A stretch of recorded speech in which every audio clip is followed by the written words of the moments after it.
Assalamu alaikum. Welcome back to New Concept English, Book 1. Today is Sunday, August 18th, 2019. Now let's get back to work. And today's lesson is lesson 35, Our Village. Xo'sh, undaqda shunchalik qiynayli saboqdashlarni. Men aytgandim, asta-asta İngilizce deymiz, yangi bayonlarni hatta deb. Shu orqali qandaq sizni asta-asta ingliz tiliga akirib ketmoqchi. Okay? Lekin buguncha shunchalik qiynayli sizni, ha. Qolgan gaplarni ancha Uyg'urcha deyli. Xo'sh, bugungi darsimizningki, ya'ni 35-darsimizningki dars temasi Our Village. Aldı bilan yangi so'zlardan boshlaydigan bo'lgan ishni. Xo'sh, number 1, yani new words and expressions niki. Number 1, sözlükümüzdeki birincisi park. Park. Number 2, come. Come. Ameliyatı bu konu söz niye yazıştığı sebep var. Demek ki bildiğin söz bu. Üçüncü sözümüz go. Go. Bu mu konu söz, yeni söz emas, lekin hazır degandek come bilan go'ni mishada ayrim mishada ta'kidlashimiz bu sabab var. Hazır deyman. Number 4, out. Out. Yoki tirnoqchidagi out of. Out of. Okay? Number 5, into. Into. Number 6, photograph. Photograph. Yoki bo'lmasa photograph deb bildi. T harfini in urg'uliqqa olsam bo'laverdi, juma. Photograph deb. Okay? Number 7, village. Village. Number 8, valley. Valley. Number 9, between. Between. Number 10, hill. Hill. Number 11, another. Another. Number 12, along. Along. Number 12 naqayta 12-sini, along. Number 13, bank. Bank. Number 14, water. Water. Yoki bo'lmasa water deb o'qisangizmi hech qanday masala yo'q. Water. Okay? 15-si swim. Swim. Okay? 16-si building. Building. 17-ci sözümüz beside. Beside. Qarsangiz, shu konu so'zlar bilan, ya'ni biz burundan tanishib qolgan so'zlar bilan qo'shilib 17 so'z bo'lib ketibdi. Hech qisi yo'q, tas so'zlar yo'q buningda alohida. Men bir qatim desam ham bilib olasiz. Number 1, park. Bog'cha degan gap, ma'lumki ommaviy bog'cha. Men oldingi darsda garden degandim. Garden degan so'zni o'rgangan. Yodingizda bo'lsa, u oilaviy mudaqliqi uyning keyindagi yoki oldidagi bog' deymizmi yoki bog'cha deymizmi? Oilaning shaxsiy big'i yoki bo'lmasa gullik deyli, ya. Ashuni garden deymiz degan to'q. Ma park-chu ommaviy bog'cha, ma cho'ng ko'lamdagi bog'cha, okay? Number 2, come. Come degan kelish, savolashlarga ma'lum. Nimishqa bu darsga qo'shdingiz desangiz bu so'zni. Go bilan albatta selishtirib bir qatim qoida ta'kidlashga to'g'ri keldi bu so'zni. Qarsangiz come degan kelish, go degan ketish, go'ning yana menish degan ma'nosi bor. Okay? Masalan, paraxot mandi, kema mandi degan bu shu go'ni ishlatadi. Tunugungi dars ko'rgan to'q amaliyotda. Masalan, paraxot daryo ma'no ko'rikning tagidan menyapti deb ko'rgan to'q bor. Going under the bridge deb yodingizda bormi? Okay. Demakchi come bilan go hamda birisi kelish, birisi ketish bo'lsa, hamda ma 4-chi, 5-chi so'zlar bilan qo'shib mashq qilamiz bularni. Masalan, qarang, come out degan sirtiga chiqish degan gap bo'ldi. Masalan, sirtida turib da'vat qilgan odamning gapi jumi mana come out. Masalan, birisiga chiqar sirtiga demoqchi bo'lsa, bu odam cho'qim o'zi sirtida bo'lishi kerak. Mana mush gapni deguvchi odam. Demakchi, mana yo'linish jihatdan savolashlarni birligi savolashlarga tonishlik bo'lishini maqsad qilib da'vatimiz, yoki savolashlarningki tonishishini maqsad qilib mushu yo'linish hukmlari aniq bo'lishini umid qilib. Masalan, hozir degandek sirtida turib, ichida turgan odamni, sirtida turgan odam chiqar sirtiga degan nima deydi? Come out deydi. Agar so'zligichi masalan ichida turib shu yanadagi odamni ichida bo'lsa, masalan sirtiga chiqar degan nima deydi u chaqda? So'zligichimi ichida, masalan bir o'yinki buyruqni qabul qiluvchi odammi ichida bo'lsa, u vaqtda nima deydi? Sirtiga chiqar deganni go out deydi. Agar so'zligichi sirtida bo'lib, buyruqni ijro qiluvchi ichida bo'lsa, come out deymiz. Tushunishlikmi? Mana yo'linish o'xshamaydi, ha? Okay, yana bir qatim desam, sirtida turib bir odam ichidagi odamni chiqar sirtiga hadisi nima deydi? Come out deydi. Agar ichida turib bir odam o'zi bilan o'xshash ichida turgan odamni sirtiga chiqarishni deydi, u chaqda go out deydi. Okay? Shu mush narsani mashq qildirish uchun shu come go degan so'zlarni ishora qayta bir qatim ta'kidladik. Okay? Lekin to'rtinchi so'z out ningki hozir masalan biz degandek come bilan go ning kayniga qo'shib masalan come out, go out deb ishlatganimizdan boshqa yana masalan out of bir nima deb mundaqmi ishlandi bu out degan so'z. Bunda qarmoqsiz bildingiz hozir out degan sirtiga degan gapkim. Sirtiga qarab degandekchi. Okay? Unda esa bu out ningki yana bir ishlatilish o'rnini misolga olsak, masalan tirnoqning ichida out of deb turdi-ku. Okay? Out of degan ning sirtiga degan gap. Okay? Yoki din sirtiga qarab degandek. Okay? Hozir biz amaliy nimasini ko'ramiz, ishlatilish o'rnini tekstimizda. Okay? Demakchi out ningki sirtiga, sirtida degan ma'nolari va undan boshqa out of deb bunday kelib qolsa, din sirtiga qarab yoki ning sirtida deganda gashtan bir ma'nolarim bor. Okay? Anondan number 5 into degan ichiga degan gap, ya'ni ichiga qarab degandakchi, istavri ma'nosi bor. Okay?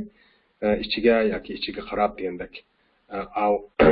Shu ichiga yoki ichiga qarab degan ma'nosi 5-so'zningki, 4-so'zningki out of degan bilan naq qarama-qarshi ma'no hisoblandi. Masalan, bir narsaning ichiga qarab bo'lsa, into bo'lgan bo'lsa, bir narsaning sirtiga qarab degan nima deydi ekanmiz? Out of deb bunda ataydi ekanmiz, okay? Demakchi out degan so'zni 4-so'zimiz. Out degan so'zni sirtiga deb o'rgangandan boshqa, ya'ni out of deb bilib olsak, buningki ikki xil ishlatilish voqea deb o'rganib olgan bo'lamiz. Qolgani dialog deyman, bugungi qismi tekis amaliyotli bir yandan bayon qisqa bir hikoya. Demakchi, shuni o'rganish jarayonida ko'ramiz qolganlarni. Okay, number 6 photograph yoki photograph.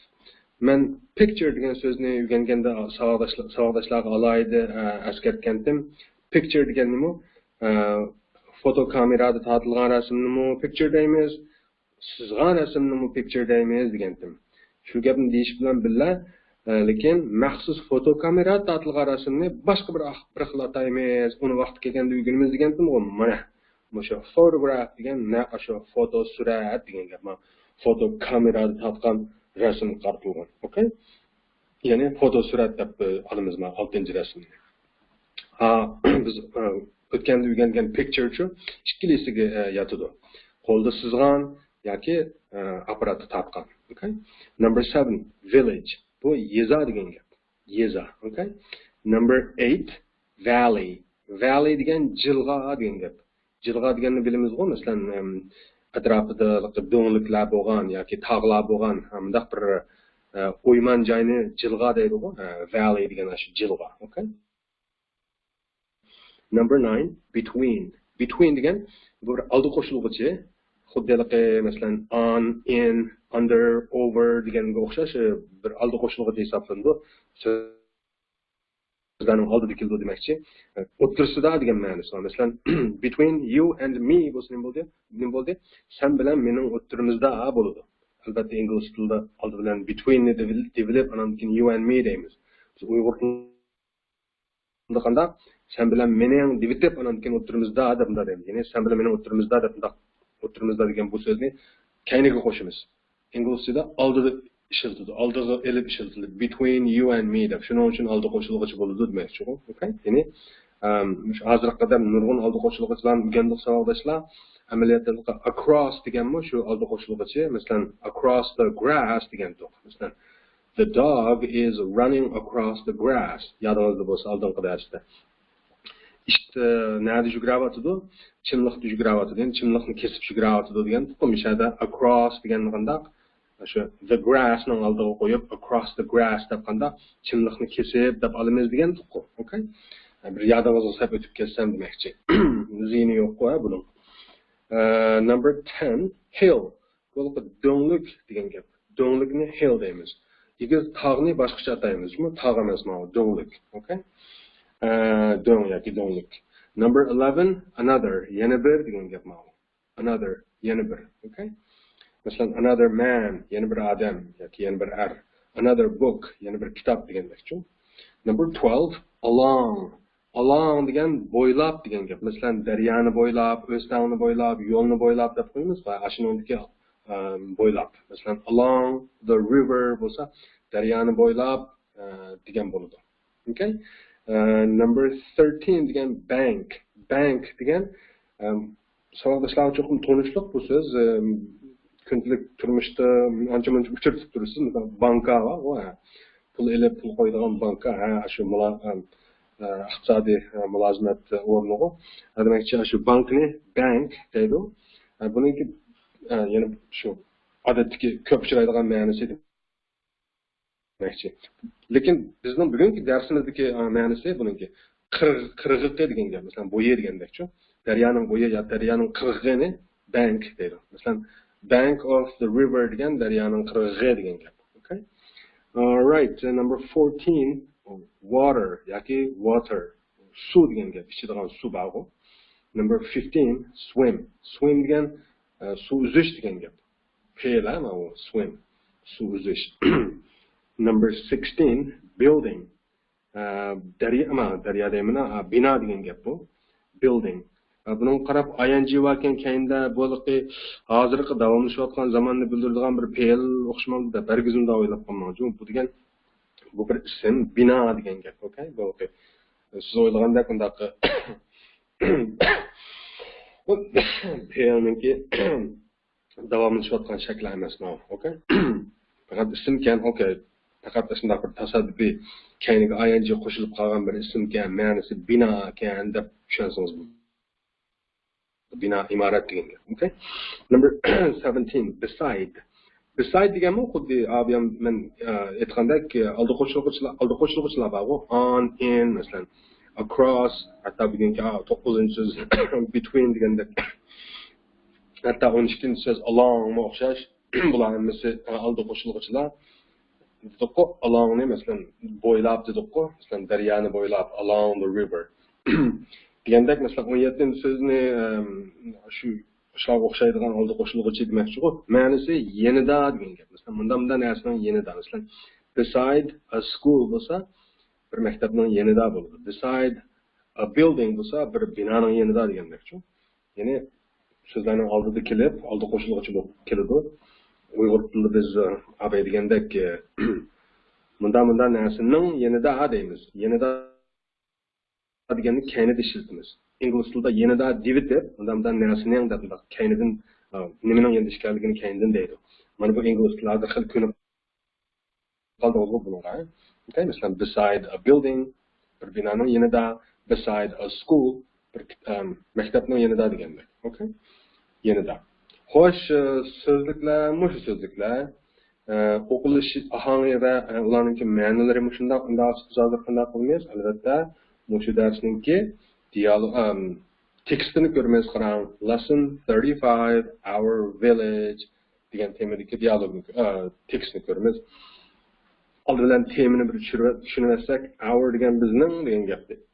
Village degan nimti yeza. Daha bizning yeza degan gapkan bu darsning temisi ya. Xo'sh, bizning yeza degan bu tekis, ya'ni bu ders ninki biz javob berishga tegishli savoli nima ekan? Qarang, tekstniki bizdan javob kutadigan savoli bunday ekan. Are the children going into the park or coming out of it? Qarang. Are the children going into? Da qarsangiz bu albatta xabari igisining oldiga o'tib qolibdi. Savol ekan, okay, albatta. Are BPL go deganni biz minish degan to'q. ING qo'shilsa mengavatdi degan bo'ladi. Unda bolalar mengavatdi deb savol shaklida olinadi bu jumlani. Bolalar mengavatdi into degan ichiga degan gap bu. Nimaning the park bog'chining, ya'ni bolalar bog'chining ichiga kiryapti degan gapkan bu. Or yoki coming out of it. Come degan kelish, out degan sirtiga. Come out degan sirtiga kelish, ya'ni chiqish degan gap qo'yilyapti. Of it degan unning degan gap qo'yilgan. Unning sirtiga chiqyapti degan gapkan bu. Yoki u nima u it degani jumlaning eng oxiridagi it degan so'z nima? Nima u, ya'ni nimaga qaratilgan u? Shu park ning gapi bu. Ya'ni oldinda qo'shib tushunsangiz mana jumlani. Bolalar bog'chining ichiga kiryapti yoki uning sirtiga chiqyapti degan gapkan bu. Okay? Xo'sh, unda bo'lsa shu savolga biz javob izlashni maqsad qilib, hozir qanday shu tekstni ko'rganmiz, qarang. Shu topda ko'rayotganingiz lesson 35 our village degan tekst shu. Savol mana bu yerda ko'rgan savol shu mana are the children coming out of the park or going into it? Xo'sh, unda bo'lsa men aks o'qiydigan bo'lganingiz birinchi rasmga nihoyatda tez suratda bir qarab o'tib, bu bunda bir rasm ekan, okay? Bir yez ekan bu. Mumkin bu bunda bir jilg'idek ekan, ikki tarafida do'ngliklar bor, okay? Mumkin bir daryovada qildi, xo'sh, unda bo'lsa rasmni bir tez ko'zdan kechirayotgandan keyin tekstni ko'raylik, qarang. Menga aytib o'qiysiz. This is a photograph of our village. Yana bir qatam. This is a photograph of our village.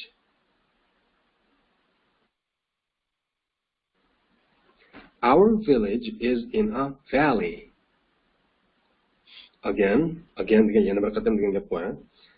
Our village is in a valley. It is between two hills. Yana bir qatam. It is between two hills. The village is on a river. The village is on a river. Xo'sh, ikkinchi rasm. Da qarasak, okay, daryoning qirg'ida bir jup ayol men o'tibdi, ichida bir bola suv cho'milib o'tibdi, okay. Xo'sh, nima demoqchiga qarang. Here is another photograph of the village. Again, here is another photograph of the village. My wife and I are walking along the banks of the river. Bak uzun cümle ekan bu, lekin o'qiy olasiz. My wife and I are walking along the banks of the river.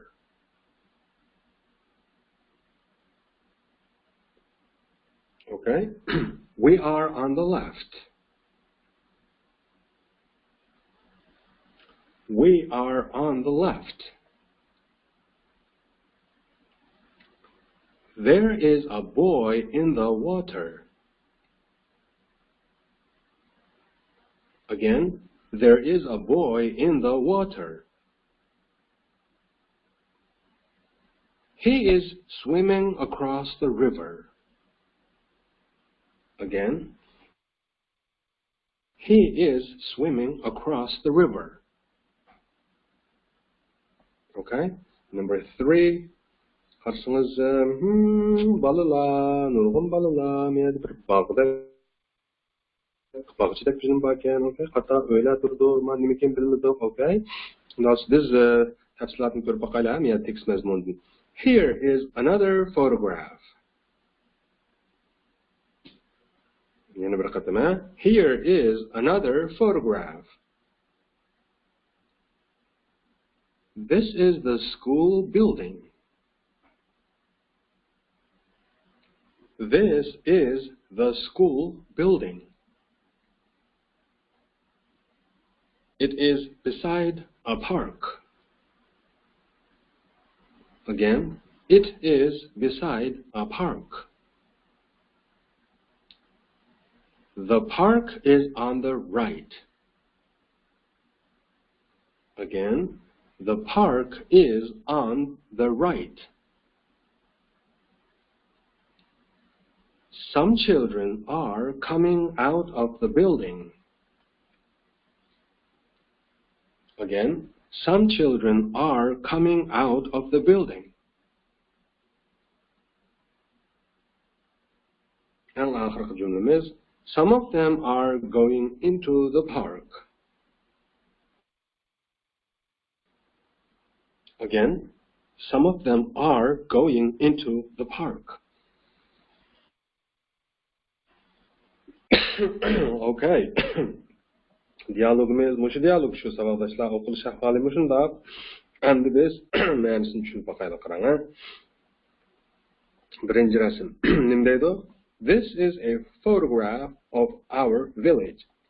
Bu bo'lsa bir fotosurat of our village. Bizning yezimning. Of deganni bilasiz qo'y.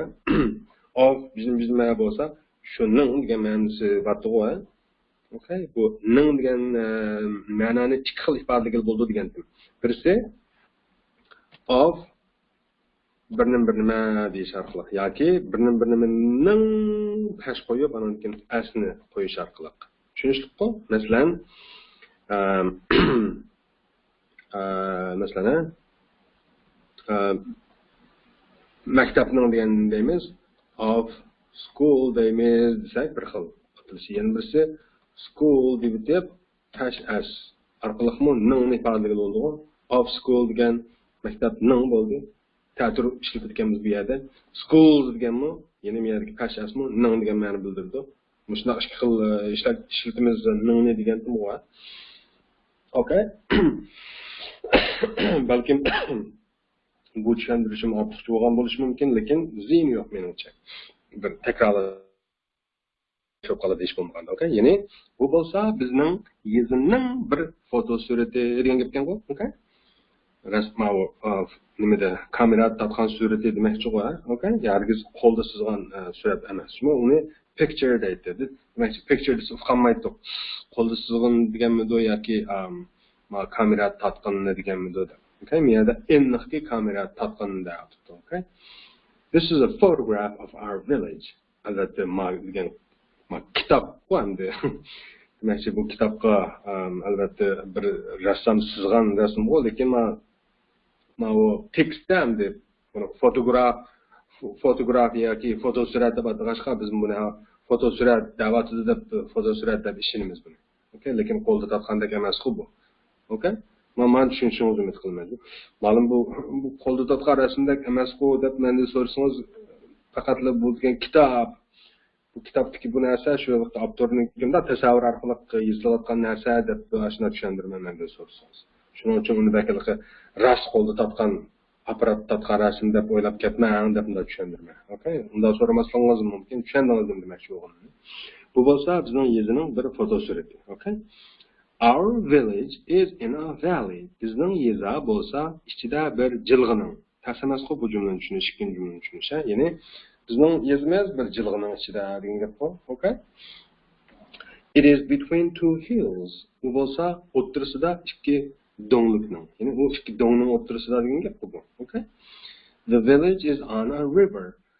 Yezi bo'lsa Qaysi yeza? Shu bizning yeza demoqchi. Bu yerda the village deb the kelyapti. Eng oldida qanday ikkinchi jumlada birinchi jumlada our village deb bizning yeza dedi. Ikkinchi jumlada bizning yeza dedi. Uchinchi jumlada u deb oldi. To'rtinchi jumlada the village deb the ni qo'shib ifodalayapti. Men the ni tushundirgan savoldoshlarga. Ashu degan ma'nosi bor. Qaysi biz abem gapini qilgan degan ma'nosi bor degandim ku, ya'ni biz aniq artikul hisoblanadi dedim-ku, okay? Lekin uni ashu hiliqi deb aniq tarjima qilishimizning hojati yo'q-ku. Nima deb olamiz bu to'rtinchi jumlani uzun gapning qisqasi yeza yoki bu yeza deb asab xato emas. Bo'lsa on a river, bir daryoning ustida. Endi daryoning ustidagi bir yeza demakchi-ku, okay? Ya'ni yeza daryoning ustida. Okay?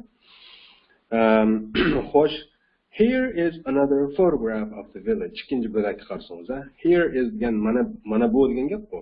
Here deganni mana deb yurgan to'g'ri. Here is mana bo'lsa another photograph, yana bir foto surati of the village, yezining. Okay? Mana yezining yana bir rasmi deydi. Okay? Yana bir foto surati. My wife and I are walking along the banks of the river. Uzun cümle ekan, lekin hech qanday ta'sir emas. My wife and I degan nima? Ayolim bilan men degan gap bu. Are bo'lsaq, we niki BPL are degan buni bilyapsiz-ku, ha? Ma'lum nimashqa I deganniki am demaydi agar desangiz, men deymanki, bu yerda I ni yolg'iz tasvirlayotgan jumla emas. Bu yerda my wife and I deb ikki odam tasvirlaganligi uchun buni my wife and I ni nimaga tanglaymiz? We ga tanglaymiz, bizga tanglaymiz. Shuning uchun are degan BPL kelyapti. Hargizmi oldida I qolganligi uchun am deb ishlatmaymiz niyaga. I am walking along the bank of the river desak, ayolni qarib qo'ygan bo'ldi bir yerga. Ayolim bilan men bo'lgandan keyin bo'lsaq, ya'ni biz bo'lsaq ki are ishlatilyapti demakchi. Okay? Ayolim bilan men bo'lsaq, mingyapmiz walk degan piyoda mengishdi-ku, yodingizda bor. Walking along along degan nima? Bo'ylab. The banks, qirg'oqlarini of the river, daryoning. Ya'ni ayolim bilan men daryoning qirg'oqlarini bo'ylab mingyapmiz piyoda degan gap bu, ha? Okay? We are on the left. Biz bo'lsaq sol tarafda degan gap bu, on the left degan. Ingliz tilida oldi qo'shilgan mustanasi bu. On the left deb sol tarafdan oldiga ishlatadi on demasman. On the left. On degan ma'lum bir narsaning ustida, lekin o'ng tarafda, sol tarafda degangimi on ishlatamiz. Bu yerga ustida deb tushunishning hojati yo'q dedim-ku, ha?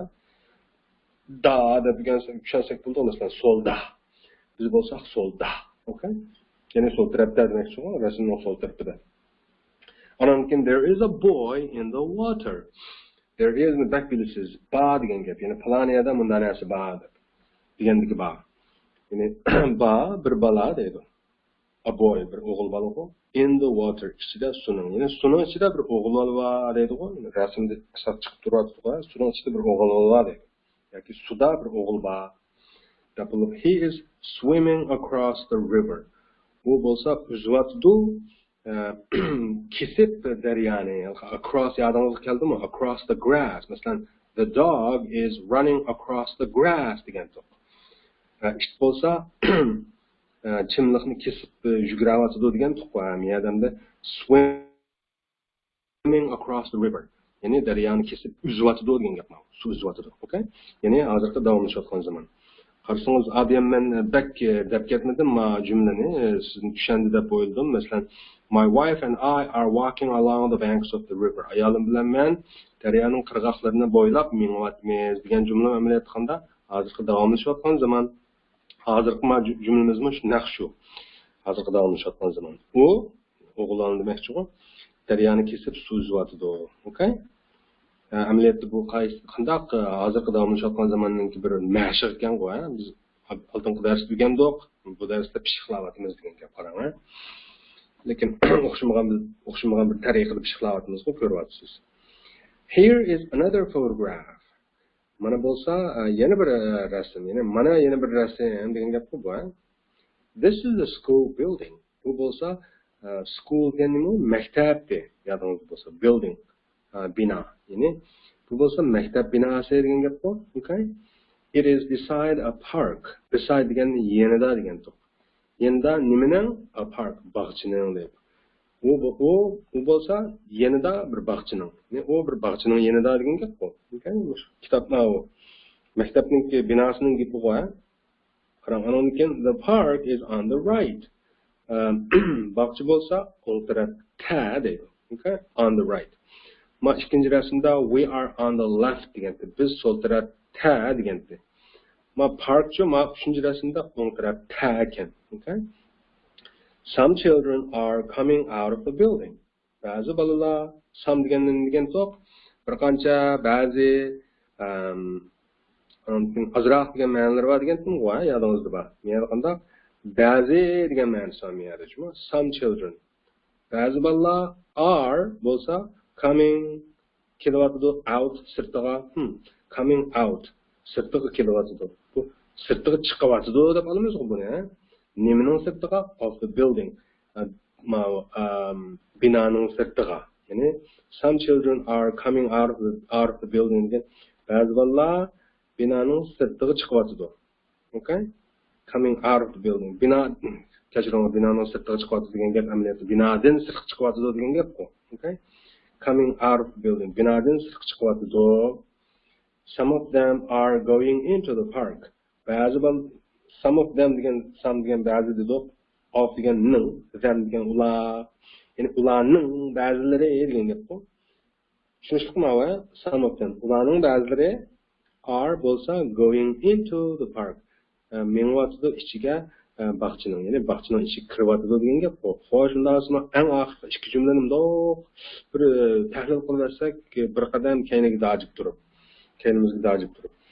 Ba'zi bolalar binodan sirtga chiqyapti, yoki binoning sirtiga chiqyapti, yoki binodan sirtga chiqyapti. Ularning ba'zilari bog'chaga kirib ketyapti degan har ikkalisi hozirgi davomlashayotgan zamonda ifodalanayotgan jumlalar ekan. Shuningdan biz nimani bilamiz? Har bir savolning javobini topib bo'ldi. Masalan, are the children going into the park or coming out of it?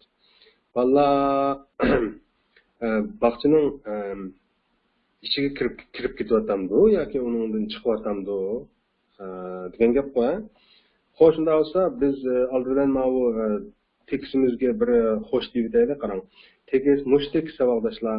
Abiyman o'qib bergandek bo'lsa, men videoni oldiga sal surib, keyinga yondirib, demakchi, oldiga surib bo'lsa, keyinga yondirib, qayta anglang, anondan keyin o'zingiz chiq agishib o'qing, bakchiq yezib mashq qiling, yodlab oling hattoki. Okay? Rasmlarga qarab diyalaydigan bo'ling. Anondan keyin bu inglizcha sizning o'zingizning bilimiga aylandi. Okay? Xo'sh, unda bo'lsa, mushu savolga javob berganmiz hozir. Are the children going into the park or coming out of it? Valla bog'chining ichiga kiryapti yoki uning sirtiga chiqyapti degan gap bor. Yoki uningdan sirtga chiqyapti degan gap bor. Javob the children deb javob beramiz bu. Okay? The children are going into the park. Bu gapning qanchalik rost masalan. Men bunda dedim ko'ryapsiz. Bolalar bog'chaning ichiga kiryapti dedim. Bu gapning qaysi rost? Qanchalik qismi rost? Savolda bunda so'ragandi. Bolalar bog'chaning ichiga kiryapti yoki uning sirtiga chiqyapti deb so'ragandi. Men dedim, bolalar uning bog'chaning ichiga kiryapti deb. Buning qanchalik rost? Qarang. Hamma bolalar agar unda masalan mushu bitta javob bersak, hamma bolalar degan bo'lib qoladi.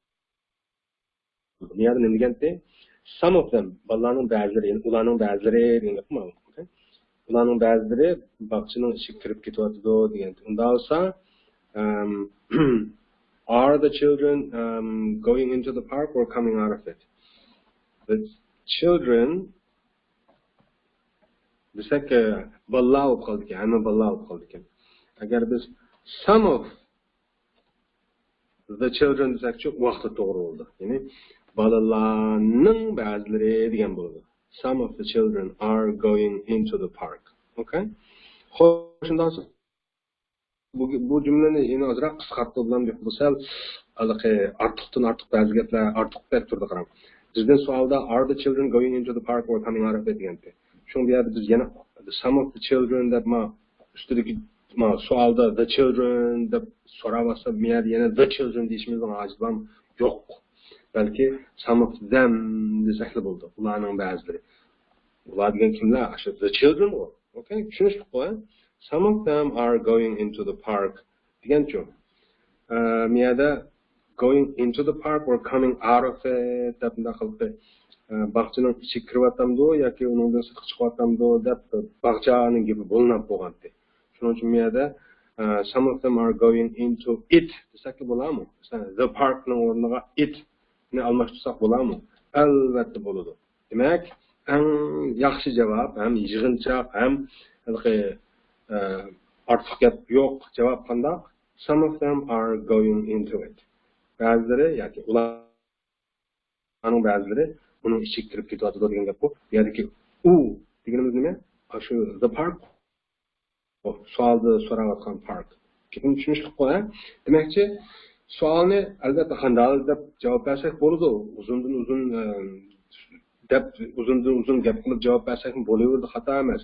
Lekin men shunda desak eng yig'inchoq bo'ladi. Are the children going into the park or coming out of it? Javob. Some of them are going into it. Tugidi. Okay? Shunchalik yig'inchoq oddiy. Xo'sh, shunda bo'lsa, biz kechiktirmaylik lesson 36, ya'ni 35-ningki davomi, ya'ni mashq bo'lgan 36-darsni ko'ruvdaydi, qarang. Mavzusi 36-darsniki. Where degan nima? Qayerda yoki qayerga demak ekan, bunda o'ylasangiz, tekstda o'ylab baqsangiz,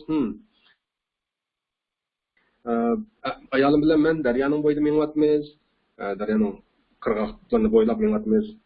Bir o'g'illar suzib daryoni kesib o'tyapti.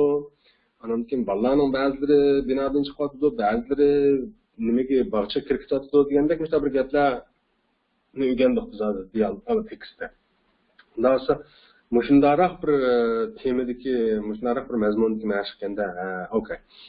Ndasa qayerga bizni qilyapti yoki qayerdan bizni qilyapti degandek bir savollarni o'rganganmiz bu. Xo'sh, unda bo'lsa, oldindan biz birdan bir bo'lgan yangi so'z bizga bu darsda uchraydigan birdan bir yangi so'z of ni ko'rsak, off. Nima degan ma'no bildiradi? Yodingizda bor? Ayrilish degan ma'nosi bor. Masalan, albatta yolg'izlar ayrilish degan ma'nosi yo'q. Buningki o'chish yoki itilish degandek ma'nosi bor. Masalan, turn off the light bo'lsa, light degan chiroq deb bilgandik. Turn off, turn degan burashqo. Turn bilan off birlikasi o'chirish degan ma'no bildiradigan bu. Demakchi, turn off the light bo'lsa, chiroqni o'chirish degan gap yoki chiroqni o'chir degan gap. Demak, mishada off ni ishlatganmiz, mushu off ni. Yodingizda bo'lsa, shu turn off ni o'rgatganda men nima deganim, agar degan bo'lsam, men xatolashmasam, off ninki ayrim ma'nosi, so'z ma'nosi ayrilish, ya'ni o'z o'rnidan ayrilish degan ma'nosi bor. Okay? Unda bo'lsa, ma'lum amaliy misolda ko'raylik buni deb o'ylayapsiz cho'qim, biz amaliy misol ko'raylik, qarang. Amaliy misol, kitobimizdagi misol qarang. Bu 36-darsniki og'zaki bilyapsizmi? Og'zaki mashqning jumla shakli qayerga bizni qilyapti degandek bir jumla shakli. Bunga albatta shu mazmunga asosan javob beramiz. Undan so'ng shu off, ya'ni ayrilish degan ma'nosini esimizda tutib turib, biz bir mashq qilib boqaylikmi nimani? Og'zaki mashqlarni qarang. Birinchi rasmda going into nima? Arkan masalan, where is the man? Qarangma, temaga asosan temadagi boshlig'ini sablasak demakchi men. Birinchi rasmni. Where, qayerga deb olamiz bu. Is the man, odam, going into? Kirib ketyapti deb so'rag'il bo'ldikmi asosni. Where is the man going into? Javob, he is going into the post office daily. Pochta xonada turdi qarang. Sirtg'indaq pochtaxonaning kelqi. konvert yoki xaltalarni esib qo'yganda bir narsa u xatolashgan bo'lishi mumkin. Bu bak muhim emas. Demakchi, ya'ni qayerda bo'lishi muhim emas. Jumlaning qanday tuzilishi muhim u. Qarang, where is the man going into? Yazayapmiz jumlani. Birinchi jumlani qarang. Masalan, where is the man going into? Desak, bo'ladi bu savol. Kishi qayerga kirib ketyapti degan bo'ladi. Bu hozir davomlashayotgan zamonga esingizda tuting, ha? Biz boshqa zamonning gapini qilmayapmiz. Shu topda mush odam naga kirib ketyapti deb shu topning o'zida yuz berayotgan, ya'ni davomlashayotgan bir ish harakatni ifodalayapmiz, qarang. Buning javobi nima deymiz? The man deganni he deb olamiz-ku, yodingizda bor. Kishi deganni u deb olsak bo'ladi-ku, endi ardiki uni, ha? Deb ishlatib, okay? He is going into mesela post office desek. Post office degan pochtxona degan gap bu. He is going into the post office degan bo'ldi. U pochtxonaga kirib ketyapti degan gap bu. Okay? Gapni tushundingiz? Demakchi, mushundoq tuzgili bo'ldi. Mana darsningki mavzusi where degan jumla shakli bo'lgan bo'lsa, aşağıya saplasak, mana birinchi rasmdagi mana ahvolni. Where is the man going into? Hozir degandek, mana do'stlarga ko'rsatgandek.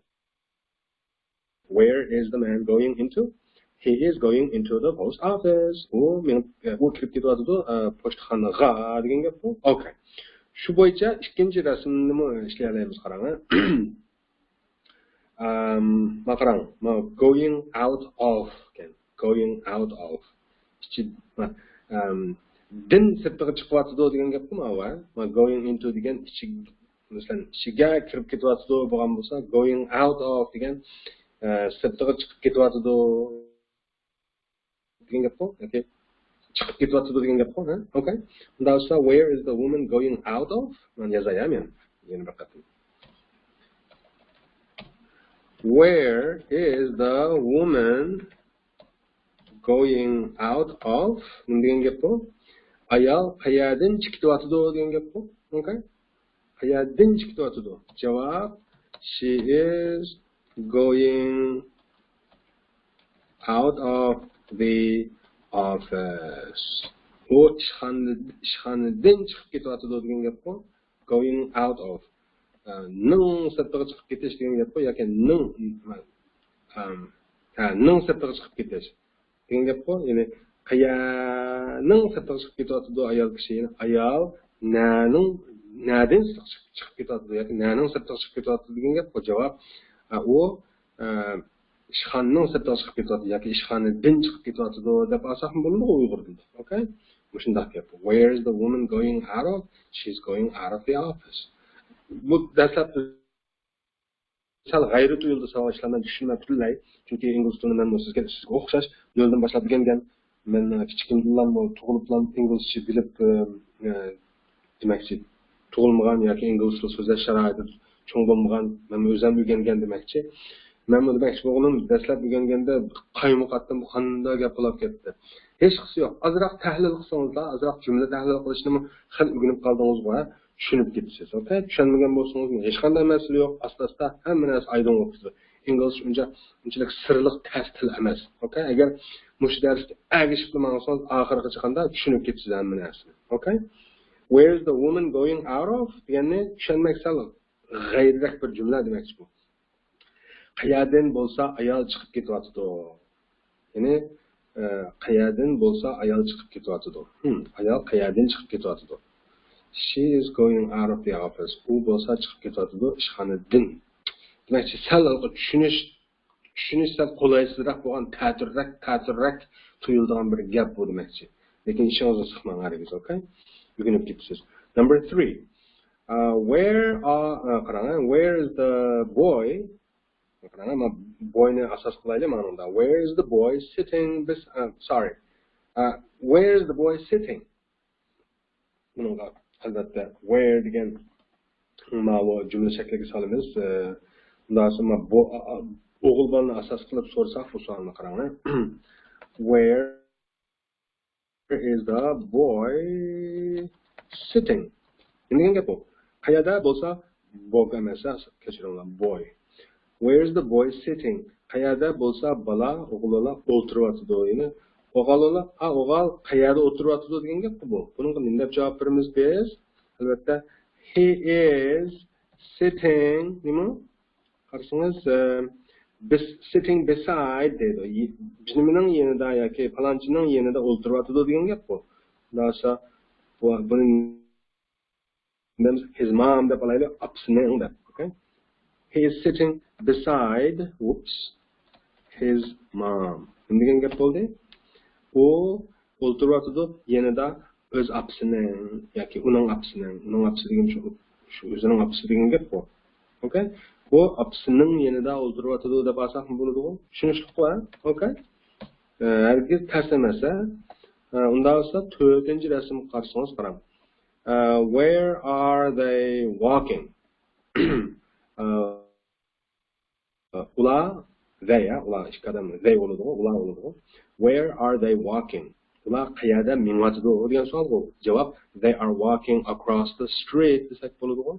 They are walking across the street. Street ni o'rganib qo'yayman, yezib qo'yay. Sonini yezib bo'pti. Hamini yozgan ekan. Yozamdim mana. Where are they walking? Endi gap, ular qayerda mingyotdi degan gap bu. Javob, they are walking across the street. Street degan ko'cha. They are walking across the street. Ular ko'chani kesib mingyotdi degan gap bu. Savolda ular qayerda mingyotdi deb so'raganda biz javobda ular ko'chani kesib mingyotdi desa xato emas-ku. Okay. They are walking across the street. Number 5.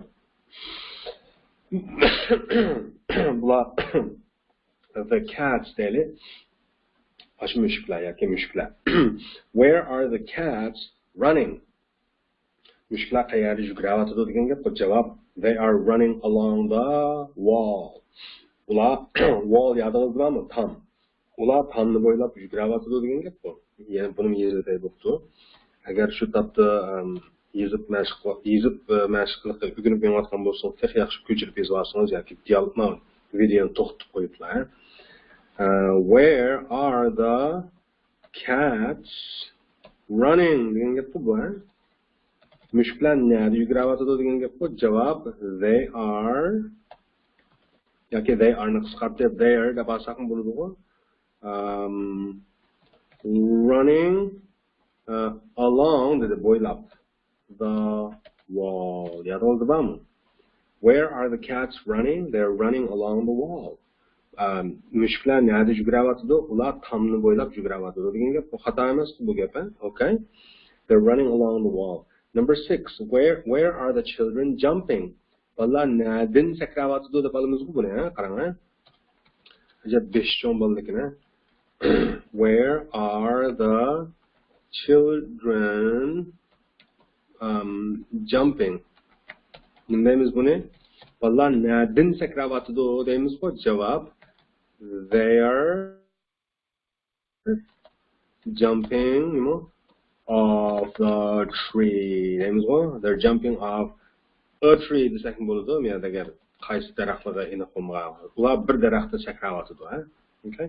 Demak, daraxtning kepi bo'lanmagandan keyin oldida tunji qatim o'zimizda aytgandik bu gapni. Bir daraxtda sakrayotdi, a tree deb azab bo'ladi. Agar oldida shu daraxtning kepi bo'linib qolgan bo'lsa, the tree degan bo'lsa to'g'ri bo'ladi demak. Gapni tushundingizmi? Ishqilib uzun gapning qisqasi, where are the children jumping? Balalar nereden sakrayotdi degan gap bu. Javob, they're jumping off a tree. Ular bir daraxtdan sakrayotdi. Off deganni din ayrilish degan qiyodingizda bor. Jump degan sakrash, nimadan ayrilib sakrash? Shu daraxt bir daraxtdan ayrilib sakrayotdi degan gap bu. Uyg'urchada unda demaymiz, inglizchada mushta deydi. Jumping off a tree deb. Ya'ni daraxtdan ayrilib sakrash, ya'ni daraxtdan sakrash degan gap amaliyot. Okay? Qo'shindasi jumping off a tree bo'ladi, daraxtdan sakrayotdi. Hali igizdan sakrab qarang, 5 jonkina bularni tayoq etgan. Number 7. Where is the man? Ma o'tirdik odamning gapi. Where is the man walking? ma odam qayerda mingyapti degan gap bu. Javob he is ma ikkisining gapi emas. Maning gap o'tirdikining gapi. He is walking between two policemen. O mingyapti o'tirisida ikki soqchining degan gap bu. He is walking between two policemen. Okay? Buni yazmadim. Number 8. Where is the girl sitting? She is sitting near a tree. Near a tree. Number 9. Where is the airplane flying? Aeroplan qayerda uchayotdi? It is she emas it narsadagi u. It is flying under a bridge. Ko'rikning tagidan uchayotdi. Okay? Number 10. Where is the airplane flying? It is flying over a bridge. O bir ko'rikning ustidan uchayotdi. Okay? Number 11. Sitting on deydi. Sitting on degan onning kayniga grass cast o'rildi. Birining ustida o'tiryapti degan gap bu. Where are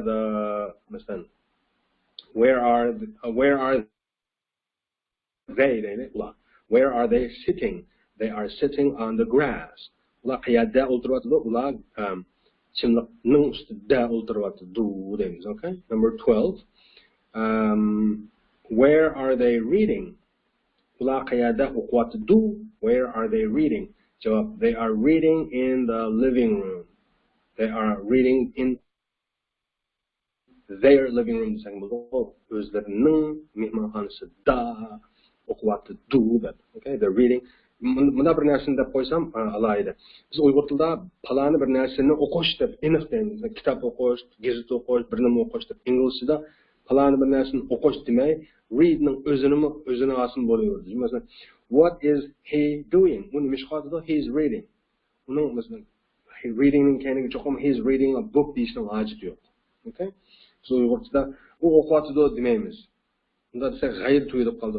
Masalan, palonchi nima ish qilyapti desa, u o'qiyapti desa, g'ayr tuyulib qoldi demaysiz. Biz cho'qim Uyg'ur tilida u kitob o'qiyapti deb bunda deymiz. Inglizda kitob deb aniq deyishning hojati yo'q. Reading deb ham qo'ydim. Masalan, he is reading. What is he doing? He is reading. Tugdi. Demakchi, reading deb palon narsani reading qilyapti demasim bo'ldi. Demakchi u. Okay? And also, where are they reading? Ular nada o'qiyapti? Javob: they are reading in their living room. Ular o'zlarininki mehmonxonada o'qiyapti. Okay? Demakchi, bular yuqoriqilar qandaq nimalar? Ig'zoki mashqlar. Undan so'ng biz hozir yozmachi mashqlarni ko'raylik. Qarang. Written exercises. A. Complete these sentences. Tushunasiz bu gapning ma'nosini biz jiq degan. Example nimalar? Puttingga o'zgartiring deydi. Qanday o'zgartirganmiz? T-ni ikki qilib oldik ekanmiz. Ya'ni T-ni birini qo'shib olib, ondan ing-ni qo'shib qarang. Masalan, jumlada bir bo'shirim bor deylik. Bo'shirimga he is putting on his coat. Yodingizda bor, put on bir nima desa, masalan, bo'lib kiyim-kechakda ishlatganda qanday kiyish degan ma'nosi bor. Put on ninki. Put bilan on chiqsa birga keladi. Put on his coat. Bo'lsa, uning o'zining paltosini kiyish bo'ladi. Demakchi, men hozirgi davomlashayotgan zamonda ifodalanayotgan jumla, ya'ni u paltosini kiyyapti degan gap qo'y. Yodingizda bor, selish degan so'z. Take off. Agar u o'zining paltosini selyapti degan bo'lsa, nima bo'ladi? He is taking off his coat bo'ladi. Okay? Hozir he is putting on his coat. Tushunishli qo'y. Xo'sh, agar buni tushungan bo'lsangiz, qolgan uchun ishlay olasiz. Swim bo'lsin, mayli sit bo'lsin, mayli run bo'lsin, hammasini shunday ing qo'shib, hozirgi davomlashayotgan zaman cheklaga o'zgartganda men fe'llarni eng oxirgi harfini qaytilib deb ananki ing qo'shimiz. Swimning shu, sitning shu, running shu. Swimningki kayniga amdan birini yezib, ondan ing qo'shimiz. Sitning t'dan birini yezib ing qo'shimiz. Runningki eng oxirgi harfi n-ni yana bir qaytilib deb ananki ing qo'shimiz. Qolganini o'zingiz qo'shib, ananki og'zaki mashq qilasiz. Okay? Jiqqatim. Ananki be mashq qilsak, write sentences using these words. Bunu so'zlarni ishlatib, jumlalarni yozinglar degan gapga qarang. Qaysi so'zlarni ishlatib qarang. Boy swimming. o'g'illar suv uzatdi degan gap bu. Across the river. Daryoni kesib. Okay? Mushu gapga asosan ikki jumla yozib ekanmiz qarang. Savoldan birisi where is the boy swimming? Pek tushunishli jumla. O'g'illar qayerda yoki o'g'il bola yoki o'g'il qayerda suv uzatdi? Javob. He is swimming across the river. U uzatdi suvni kesib daryoni. Ya'ni u daryoni kesib suv uzatdi. Ya'ni o'g'illar qayerda suv uzatdi deganga u daryoni kesib suv uzatdi deb javob beribdi. Okay? Demakchi ikki jumla yasabmiz. Berilgan boy swimming across the river degan ikki so'z birikmasiga asosan. Yana birisi children going deb bo'lib anankin into the park deb beribdi. Okay? Bu ikkisiga asosan where are the children going? Bolalar nega ketyapti? Javob they're going into the park. Ular bog'chaning ichiga kirib ketyapti. Okay? Xo'sh, agar buni tushungan bo'lsangiz, cho'qim ishlay olasizmi? 12ni men 7-sini ishlab beray bo'pti qarang. Where is the man? Berilgani man standing. Man actually standing o'rituryapti degan gap bu. Actually o'rituryapti degan gap bu. Between two policemen. O'rtasida ikki soqchining. Xo'sh, actually o'rituryapti ikki soqchining o'rtasida. İki ersakçının oturusida, okay. Actually o'tiribdi, ikki ersakçının oturusida. Ndasa, where is the man standing? Javob.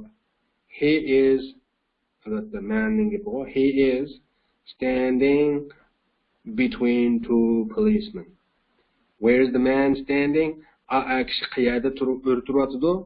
He is standing between two policemen. U o'tiribdi, o'tirusida ikki ersakçını. Okay? Xo'sh, qolganlarni o'zingiz ishlay olasiz. Hargiz sal chaqilmang savoldoshlar. Ingliz tilini agar men o'zib chiqatdim, bak puxta bir asos salatdim desangiz, cho'qim ishlab menishingiz bo'lmaydi. Ishonaman, unda siz o'sha gaplarni deb bo'lib chiqqanda, at ko'rishaylik. See you tomorrow.